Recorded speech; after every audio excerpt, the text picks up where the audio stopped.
E um volante que já foi da seleção holandesa e aprovado por Memphis Depay foi oferecido ao Corinthians. Informação exclusiva que você vai saber no canal do Nicola. Quero te contar também que o São Paulo concretizou a venda de um atleta e essa grana vai lhe permitir buscar pelo menos um meio atacante com dinheiro. Já o Vasco da Gama está perto de confirmar um chapéu no Boca Juniors. Mais um reforço a caminho do Galo, Matheus Cassierra, centroavante que vinha fazendo gols lá pelo Zenit. Preciso completar, falando sobre o Flamengo, que decidiu mudar de ideia, ameaçado pelo risco de rebaixamento no Carioca. Tem atualizações sobre Medina no Botafogo, as últimas do mercado, jogador à venda no Palmeiras e muito mais.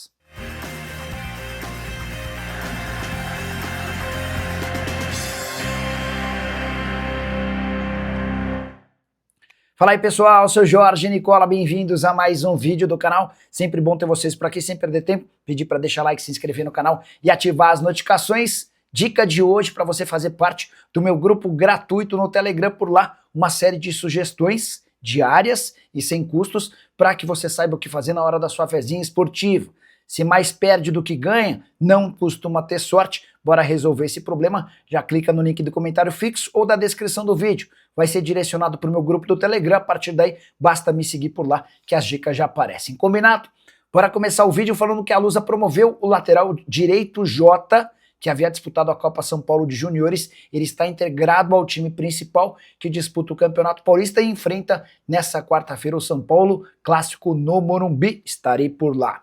Já o Ibrachina é responsável por uma das campanhas mais surpreendentes da Copa São Paulo de Juniores de 2026. Você nunca ouviu falar sobre esse time? Eu te apresento. Clube fundado na capital paulista 6 anos atrás, sede na Moca, estádio próprio e disputa apenas competições de categorias de base, do sub-14 ao sub-20. E apesar de estar há tão pouco tempo funcionando, só 6 anos, o Ibrachina já coleciona alguns feitos importantes em jogadores revelados e atuando em times grandes. Por exemplo, o Ibrachina já foi finalista do Campeonato Paulista Sub-17, o que lhe rendeu vaga para a disputa da Copa do Brasil Sub-17 desse ano. A campanha de quartas de final da Copinha, nessa segunda-feira, o adversário é o Palmeiras, por uma vaga na semifinal, é a melhor da história do Ibrachina na Copa São Paulo de Juniores. Queria falar um pouquinho sobre atletas revelados no Ibrachina. Riquelme Felipe, por exemplo, jogador do Palmeiras e avaliado e pretendido por alguns clubes do exterior. Jacaré no Corinthians, Heitor no Santos e Luiz Fernando no São Paulo são alguns atletas formados nesse time da Moca. Daniel Salles no Flamengo é mais outro. Só para completar, Cauã Oliveira no Sporting de Portugal, Sorriso no Gênova, Renan no Famalicão e Wendel em um time ucraniano são outros atletas criados a partir desse projeto. Hora de falar sobre o Clube Atlético Mineiro. O Galo está perto do seu 6º reforço para a temporada de 2026. Trata-se de Matheus Cassierra, atacante colombiano de 28 anos de idade que atua no Zenit. Temporada de 15 jogos e 6 gols marcados. Operação de compra. A revelação foi feita pelo Paulo Brax, que é o homem forte do futebol do Atlético. Antes de apresentar os 5 reforços já contratados, Paulo Brax disse o seguinte, abre aspas, informo que estamos muito perto do nosso 6º reforço. Não está fechado ainda, mas a gente está bem encaminhado. Temos um pré-contrato com o centroavante Matheus Cassierra, que está vinculado ao Zenit. Hoje eu informo que a gente está muito otimista para fechar essa contratação, que será a 6ª. Jogador revelado no futebol colombiano, com passagens por vários clubes do futebol europeu, entre eles o Ajax. São 3 temporadas e meia no Zenit, embora tenha perdido a condição de titular nesse momento, tem números bem legais com a equipe russa, algo que, por exemplo, o Yuri Alberto não conseguiu enquanto jogador da equipe de São Petersburgo. Outros reforços do Galo, Renan Lodge, lateral esquerdo, Maicon volante, o Vitor Hugo, que pode atuar como volante ou meia, Preciado na lateral direita e Alan Minda, atacante. Os 2 últimos que eu citei, Preciado e Minda, jogadores da seleção equatoriana. Gosto dos reforços do Atlético, acho que é uma bela evolução em relação a 2025. E você, qual a sua opinião? Já usa espaço para comentário e registra, beleza? Hora de falar sobre o Flamengo, que decidiu mudar de ideia com medo de ser rebaixado no Campeonato Carioca. Nem diria que de ser rebaixado, mas de participar do quadrangular contra o rebaixamento. Só para você entender, O Flamengo tem apenas 1 ponto em 3 rodadas no Campeonato Carioca e faz mais 3 jogos antes do fim da fase de grupos. A ideia do Fla era não utilizar nenhum dos seus atletas principais para os confrontos dessa semana, clássico contra o Vasco na quarta-feira, clássico contra o Fluminense no domingo. Só que se o Sub-20, que vem jogando mal, perdesse esses 2 clássicos, já dava para cravar que o Flamengo não teria chances de passar a próxima fase e teria de disputar esse quadrangular contra o rebaixamento, o que obrigaria jogadores do time principal a estarem no Campeonato Carioca e por uma modalidade muito pouco interessante, que era para escapar da segunda divisão. Pois bem, o Flamengo deve relacionar para a partida contra o Vasco nessa quarta-feira o zagueiro Vitão, contratado do Internacional, o goleiro Endrio, que recém chegou do Gil Vicente, além de Pedro e Michael, centroavante e atacante, além do Alan, para completar a lista de 5 possíveis reforços. Alan, que está na mira do São Paulo e do Corinthians, mas segue vinculado ao rubro-negro. Só para completar uma curiosidade, os 4 grandes do Rio fracassaram na rodada do final de semana do Campeonato Carioca, somente o Vasco não perdeu. O Vasco acabou ficando no empate em 0-0 com o Nova Iguaçu dentro de casa. Volta Redonda fez 3-0 no Flamengo, o Sampaio Corrêa fez 2-1 no Botafogo e o Boa Vista fez 1-0 no Fluminense. Quero te falar agora sobre uma situação para lá de inusitada.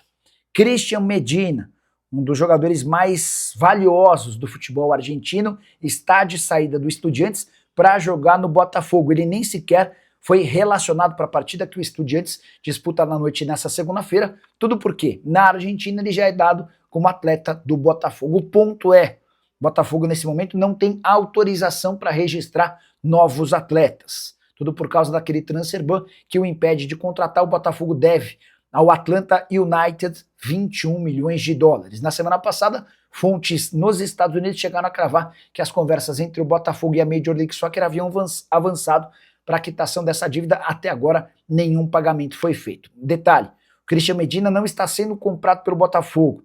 É que o grupo de investidores que o tirou do Boca e o colocou no Estudiantes ficou decepcionado com a falta de repercussão e de propostas pro atleta, mesmo com um bom futebol pelo Estudiantes. Então a ideia é trazê-lo para o Brasil e o Botafogo tem conseguido revelar e chamar a atenção de vários clubes do exterior, e é esta a estratégia em relação ao Medina, atleta de 23 anos de idade. Só para completar sobre o Bota, Matheus Martins, comprado em 2024 por 10 milhões de euros, entrou na mira do Feyenoord, ainda sem proposta oficial.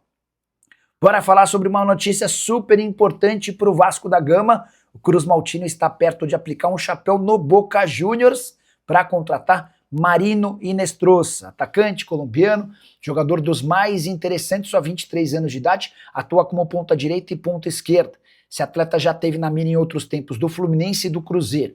O Inestrosa tinha uma negociação avançada com o Boca desde dezembro, mas o martelo nunca foi batido. E o Pedrosa, que cobre o Vasco, contou nessa segunda-feira que o Vasco ficou bem perto de um acordo, oferecendo 5 milhões de dólares fixos, além de uma série de outros custos, como, por exemplo, com comissão e tributos que vão fazer com que essa transferência gire na casa dos 6 milhões de dólares. O Inestrosa está vinculado ao Atlético Nacional e passou na base do Palmeiras, onde não fez sucesso. Se confirmada a contratação, jogador para ser titular absoluto, enorme potencial, deixou excelente impressão na Libertadores da América do ano passado, é mais jogador do que os atletas de ponta que o Vasco tem nesse momento. Detalhe importante, a chegada do Inestrosa não impede a contratação do Brenner, são jogadores de funções diferentes. Cheguei a dizer pela manhã que o Brenner havia pedido um pouco mais e por conta disso a coisa esfriou. Não é o caso, tá? Só para retificar e deixar a informação correta. O Brenner e o Vasco já se acertaram. É que a Udinese exigiu garantias bancárias, temendo que o Vasco não consiga arcar com o valor acordado da transferência. O Vasco está tentando solucionar essa questão para ter Brenner e Inestrosa como opções para o ataque, jogadores bem interessantes. A saideira, e em relação ao Ryan, nenhum avanço nas tratativas com o Bournemouth. O Vasco segue batendo na tecla de que não tem a intenção de negociá-lo pelos 28 milhões de euros fixos, mais 7 milhões de euros em bônus. E Luiz pode ser o próximo jogador vendido pelo Palmeiras. Você sabe que o Verdão negociou nos últimos dias Facundo Torres, atacante uruguaio, comprado por 73 milhões de reais no ano passado e vendido por apenas 45 milhões de reais, prejuízo de quase 30 milhões, certo? Pois bem, o Palmeiras pretende negociar ou tirar do elenco atletas em quem não se confia. E o Luigi, apesar de ter estreado em 2026 com gol na vitória por 1-0 contra a Portuguesa, não terá protagonismo no elenco de Abel Ferreira. Tanto que na partida seguinte, contra o Santos, ele atua em apenas 13 minutos, e contra o Mirassol, com um elenco mais completo, o Luigi nem sequer sai do banco de reservas. Importante registrar que Palmeiras, em outros tempos, já recebeu sondagens de clubes grandes da Europa. Essas sondagens, no momento, não existem, e diante desse cenário, o Palmeiras não descarta até emprestá-lo. Jogador de só 19 anos de idade, formado na base do Palmeiras, só atuou pelo clube e avaliado em 5 milhões de euros, contrato longo até 2029. Gostaria que você usasse o espaço para comentário, para avaliar o que você pensa sobre o Luigi e que negócio você faria se fosse dirigente alviverde. Informação exclusiva, um volante que já foi da seleção holandesa e tem o aval de Memphis Depay foi sugerido ao Corinthians. E eu me refiro a Leroy Fer, 36 anos de idade, atleta livre no mercado. O nome já está sendo analisado pelo departamento de futebol e diretoria. O Leroy estava no Gulf United, dos Emirados Árabes, não teve seu contrato prorrogado e está livre. Não dá para dizer que foi o Memphis quem ofereceu o jogador, mas ao tomar conhecimento que seu ex-parceiro de seleção pode pintar no Corinthians, o Memphis gostou da ideia e reforçou a possibilidade de contratação. O Leroy chegou a disputar a Copa do Mundo de 2014 pela seleção holandesa, fez um gol na única partida que disputou. Você lembra a Copa do Mundo de 2014, realizada em território brasileiro. Foram 11 jogos pela seleção holandesa. A última partida dele em 29 de novembro, que pesa contra o Leroy Fer, é a idade dele, os 36 anos. Outros nomes cotados para essa função de volante: Alisson, do São Paulo, e Alan, do Flamengo. Você já ouviu falar sobre o Leroy Fer? Use o espaço para comentar e diga se você gosta dessa possibilidade internacional. Quero te contar que o São Paulo fechou nessa segunda-feira a venda de Rodriguinho para o Red Bull Bragantino. 3 milhões de dólares ou 16 milhões e 100 mil reais. O tricolor ainda fica com 20% do valor de uma venda futura. Nicola, por que vendeu tão barato um jogador de 21 anos de idade? O problema é que o São Paulo, durante toda a temporada passada, não conseguiu estender o contrato do Rodriguinho, que se encerrava em 31 de dezembro desse ano. Diante desse cenário, era pegar os 3 milhões de dólares agora ou correr o risco de ver o Rodriguinho assinar um pré-contrato com o Red Bull Bragantino ou com qualquer outro clube do Brasil ou do exterior e sair de graça a partir de 1º de janeiro de 2027. Para não correr esse risco, o São Paulo preferiu ficar com os 16 milhões e 100 mil reais. Parte desse dinheiro deve ser utilizado para a contratação de um meia atacante. O São Paulo entende que precisa de um camisa 10, e Kevin Zenon, que joga no Boca Juniors, e Julian Fernandes, do New York City, são duas das principais possibilidades. Só para completar, antes de gravar esse vídeo, consultei uma fonte são paulina para saber se o Flamengo já fez proposta por Marcos Antônio. Até agora não houve avanços nessa história. A gente se encontra às 7, tem live do Nicola. Abraço para todos, tchau!